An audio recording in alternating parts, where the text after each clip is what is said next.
Stop me if you've heard this one.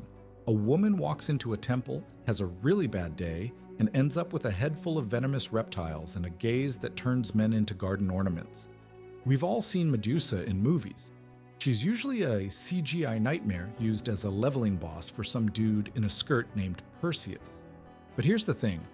Everything you think you know about Medusa is basically ancient propaganda. We've spent 2,000 years calling her a monster, but if you actually look at the fine print of Greek mythology, she wasn't the villain. She was the victim of a divine PR hit job. Buckle up because we're peeling back the scales on the most misunderstood woman in history. It's time to talk about the tragic curse of Medusa and why the gods of Olympus really needed a human resources department. Fact 1. She wasn't born with the snakes. Contrary to popular belief, Medusa didn't come out of the womb looking like a bad hair day at a reptile zoo.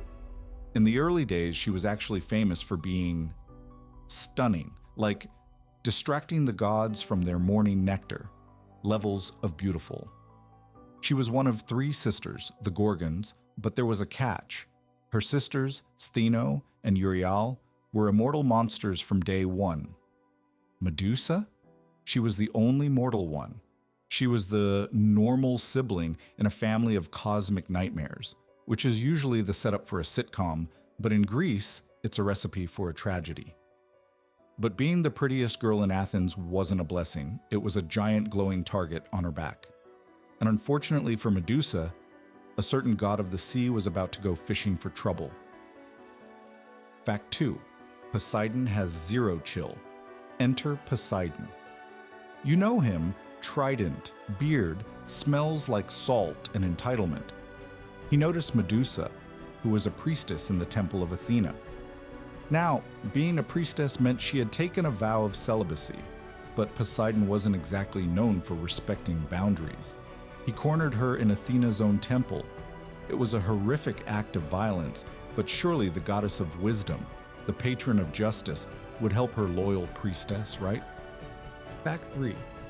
Athena's gift was a curse. Spoiler alert, Athena was the absolute worst. Instead of punishing Poseidon, because heaven forbid we hold a male god accountable for his actions, Athena decided to blame Medusa for defiling her temple. Athena looked at this traumatized woman and said, "You know what would fix this? Snakes. Total facial reconstruction. And let's make it so you can never look at another living soul again without turning them into a boulder." It wasn't just a physical transformation, it was total social isolation. It's the ultimate victim blaming, wrapped in a divine curse. So now Medusa is hiding in a cave, lonely, scaly, and probably going through a fortune in conditioner. But if you think the gods were done ruining her life, wait until you meet the ultimate Nepo-Baby of the Greek world. Fact 4. Perseus was a hitman on a budget. Enter Perseus. Every history book calls him a hero, but let's be real, he was a guy on a scavenger hunt who got a massive amount of help from the big tech of Olympus. King Polydectes wanted Perseus out of the way, so he sent him on a suicide mission to bring back Medusa's head. Perseus didn't get there through grit and grind. He got there because Hermes gave him winged sandals, Hades gave him a cloak of invisibility, and Athena gave him a literal cheat code in the form of a mirrored shield. It wasn't a fair fight. It was a tactical assassination of a woman who was just trying to live her life in a cave. Fact 5. The mirrored shield logic. This is the part everyone knows. Perseus used the shield to see her reflection so he wouldn't turn to stone. It's clever, sure, but it also highlights the cruelty of the curse. Medusa's weapon was entirely passive. She didn't have to attack you. You just had to look at her. She was a biological hazard, not a predator. Perseus didn't slay a dragon, he decapitated a woman who couldn't even look him in the eye. You'd think the story ends with a head in a bag, right? Wrong. Medusa's body had one last bizarre surprise waiting for the world, and it involves a flying horse and a very confusing birth story. Fact 6. The miracle of her blood.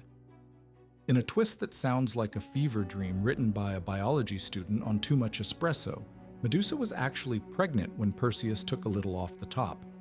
From her severed neck sprang two legendary figures, Chrysaor, a giant with a golden sword, and, wait for it, Pegasus. Yes, the majestic, winged horse that everyone puts on trapper keepers and inspires girl dad energy was technically the offspring of a decapitated Gorgon and the god of the sea. Talk about a complicated family tree. One minute you're a monster, the next you're the mother of the most iconic equestrian in aviation history. Fact 7. Coral reefs were basically Medusa's art project. According to the poet Ovid, Perseus didn't just put the head in a bag and call it a day. He took a break on a beach in Ethiopia, laid the head face down on some seaweed, and the power was so intense it turned the plants into stone. And that, ladies and gentlemen, is supposedly how we got coral. So next time you're snorkeling and admiring the reef, just remember, you're looking at the botanical equivalent of a Medusa-induced accidental petrification.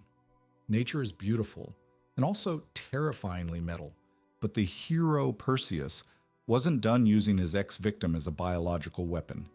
He had a few more people to rock out with before he finally retired the head. Fact 8. Perseus was the king of look at this. Perseus basically treated Medusa's head like a magical delete button. When he got back home and found out King Polydectes was hitting on his mom, he didn't challenge him to a duel. He just walked into the palace and pulled the head out like a cursed show-and-tell project. Boom. Instant statue. He did the same thing to Atlas, the titan holding up the sky, effectively turning him into the Atlas Mountains. Imagine being a legendary figure and your entire legacy is ended because some guy showed you a grainy, severed Polaroid of a cursed woman. Fact 9. The Aegis, the ultimate fashion statement. Eventually, Perseus gave the head back to Athena, the goddess who caused the mess in the first place. Instead of a proper burial, Athena mounted Medusa's face onto her shield, the Aegis. It became the Gorgonean, a symbol used to ward off evil. It's the ultimate irony. The woman Athena cursed for being monstrous became the very image Athena used to scare away actual monsters. It's like firing someone and then putting their face on the company logo because they have a great brand. So, we've seen the tragedy, the snakes, and the flying horses. But why are we still talking about her 2,000 years later? Because the monster is fighting back. Fact 10. Medusa is the ultimate symbol of survival. In recent years, the internet and modern feminists have looked at Medusa and said, wait a minute, she was robbed. Today, she's no longer the villain of a Greek myth.